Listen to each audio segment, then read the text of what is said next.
राखिदिनुको लागि हार्दिक अनुरोध गर्दछु।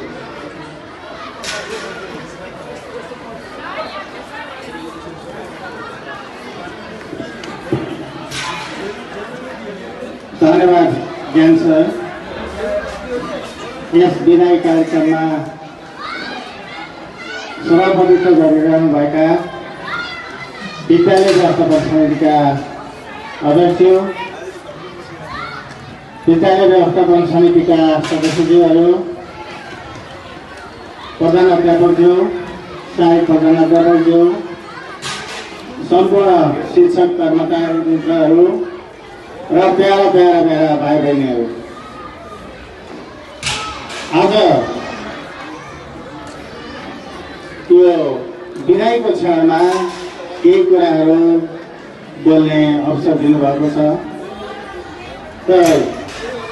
यो विद्यालयमा जुन कार्यरत रहँदादेखि विभिन्न भूमिकामा रहँदा मैले विद्यालयको लागि जुन योगदान दिन सकेँ त्यसको फलस्वरूप आज मलाई विद्यालय व्यवस्थापन समितिले सम्मान गरेको छ। मेरा विद्यार्थी भाइ बहिनीहरूले मलाई सम्मान दिनुभएको छ। यसको लागि म विद्यालय व्यवस्थापन समिति, विद्यालय परिवार र सम्पूर्ण विद्यार्थी भाइ बहिनीहरूलाई हार्दिक धन्यवाद दिन चाहन्छु। विद्यार्थी भाइ बहिनीहरू, म यस विद्यालयको दीर्घ विद्यार्थी हुँ। 2035 सालमा यस विद्यालयमा कक्षा 5 मा भर्ना भएर यो विद्यालय 7 कक्षासम्म सञ्चालित थियो। 5, 6 र 7 कक्षा मैले यसै विद्यालयमा अध्ययन गरेको र यो विद्यालयबाट अध्ययन गर्नका निम्ति उपल्लो कक्षामा अध्ययन गर्नका निम्ति मैले अमरसिंह माध्यमिक विद्यालयमा गएँ। अमरसिंह माध्यमिक विद्यालयमा 2041 सालमा एसएलसी पास गरिसकेपछि मेरो अध्ययनलाई अगाडि बढाउनका निम्ति पिएन क्याम्पस तत्कालीन अवस्थामा आइए भनिन्थ्यो, म आइए विषयमा आइएमा पढेँ। 2043 साल फागुन 1 गतेबाट म यस विद्यालयमा शिक्षण पेसामा प्रवेश गरेँ। 2043 सालबाट अनवरत रूपमा म यसै विद्यालयको सेवामा मेरा बल बुद्धि र क्षमताले भ्याएसम्म मैले शिक्षा अर्पण गरेँ। अहिले विभिन्न ठाउँमा मैले पढाएका विद्यार्थीहरू पुगेका छन्। हामीलाई खुसी लागेको छ। हामीले बोरा बोकेर अध्ययन गर्नुपर्ने थियो, हामी बोरामा बस्थ्यौँ। अहिलेको जस्तो धमिलो आकाश देखिएपछि विद्यालय छुट्टी हुन्थ्यो, किनभने छानो थिएन। हावाहुरीको बेलामा छुट्टी हुन्थ्यो, हामीले पढ्न पाउँदैनथ्यौँ। तर अहिलेका भाइ बहिनीहरू तिमी भाग्यमानी छौ, किनभने आरामदायी डेस्क बेन्चमा व्यवस्था गरेर अध्ययन गर्ने मौका पाएको छौ। यस मानेमा अहिलेको पिँढी भाग्यमानी सोचेको छु। जब यो विद्यालयमा प्रवेश गरिसकेपछि विद्यालयका विभिन्न उतार चढावहरू रहे, शिक्षण गर्दा होस् वा विद्यार्थी जीवनमा होस्। तर विद्यार्थी भाइ बहिनीहरू, जस्तो सुकै विद्यालय राम्रो चाहिँदैन,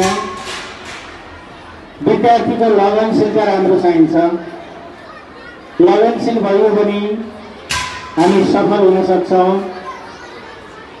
अहिले मलाई जुन यो अवस्थामा पुर्यायो, यो सम्पूर्ण कुराको श्रेय चाहिँ कालिका माविलाई नै जान्छ। कालिका मावि थियो र म यो अवस्थामा पुग्न सकेँ। यदि संस्था नै छैन, संस्था नै रहेन भने हामी पनि रहँदैनौँ। त्यसैले संस्था हाम्रो, यसैबाट हाम्रो जीवन चलेको छ। यो पेसा मात्रै होइन, हाम्रो दायित्व भन्ने कुरा हामीले सम्झनुपर्छ। भोलि अहिले मलाई जुन विद्यार्थी भाइ बहिनीहरूले माया गरेर जुन चिन्हहरू दिनुभएको छ, यो मेरो दिमागमा सधैँ रहनेछ। उपहार दिनुभएको छ, त्यो उपहार रहिरहनेछ।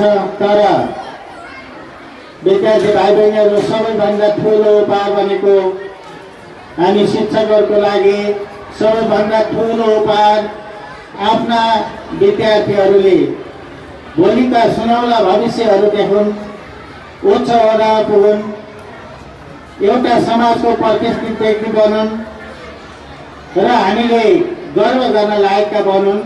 त्यो हाम्रो सबैभन्दा ठुलो उपहार हो। भाइ बहिनीहरूले यो कुरालाई मनन गर्नुहोला।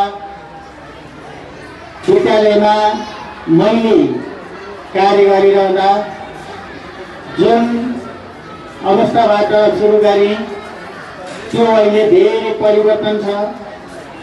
तर आज म यस विद्यालयबाट विदाई भएर जाने क्रममा म बोल्न सकिरहेको छैन, किनकि मलाई यो विद्यालयको माया छ। यो विद्यालयलाई अझ प्रगति पथमा लैजानका निम्ति आगामी दिनहरूमा विभिन्न नेतृत्वहरू आउनु होला। उहाँहरूले यसलाई अझ उचाइमा पुर्याउन सक्नुहुनेछ भन्ने कुरामा म आशावादी छु। एउटा सङ्घर्ष गरिसकेपछि हामीले प्राप्त गर्नुपर्ने जुन उचाइ हो त्यो मैले प्राप्त गर्न सकेँ। यस विद्यालयमा शिक्षकको रूपमा प्रवेश गरेँ, सहायक प्रधानाध्यापकको भूमिका निर्वाह गरेँ, प्रधानाध्यापकको भूमिका निर्वाह गरेँ र विभिन्न शिक्षकमा हुनुपर्ने तहहरूमा म प्रथम श्रेणीमासम्म पुग्न सकेँ। यो मलाई यो विद्यालयले पुर्याएको हो, मलाई कालिका माविले त्यहाँसम्म पुर्याइदिएको हो। त्यसकारण हामीले आफ्नो संस्थालाई माया गरौँ, कुनै किसिमका बाधा बर्ताहरूप्रति अधिक भएर अगाडि बढौँ। सहनशीलता, धैर्यता, लगनशीलता यी हरेक व्यक्तिमा हुनु आवश्यक छ। हामीले ती कुराहरू प्राप्त गर्न सक्छौँ। भोलिका सुनौला दिनहरू, भाइ बहिनीहरूको सुनौला दिनहरू रहन्।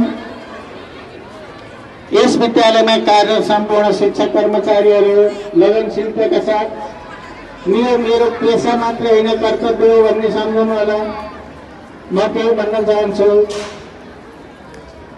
कुनै पनि कुरा काम हामी एक ढिक्का भएर गऱ्यौँ भने त्यो सफलता हुन्छ। एक्लै एक्लै गर्न खोज्यौँ, एक्लै एक्लै हामी कुनै पनि कार्यलाई सम्पन्न गर्छु भनेर लाग्न थाल्यौँ भने पक्कै पनि त्यो सफल हुन सक्दैन।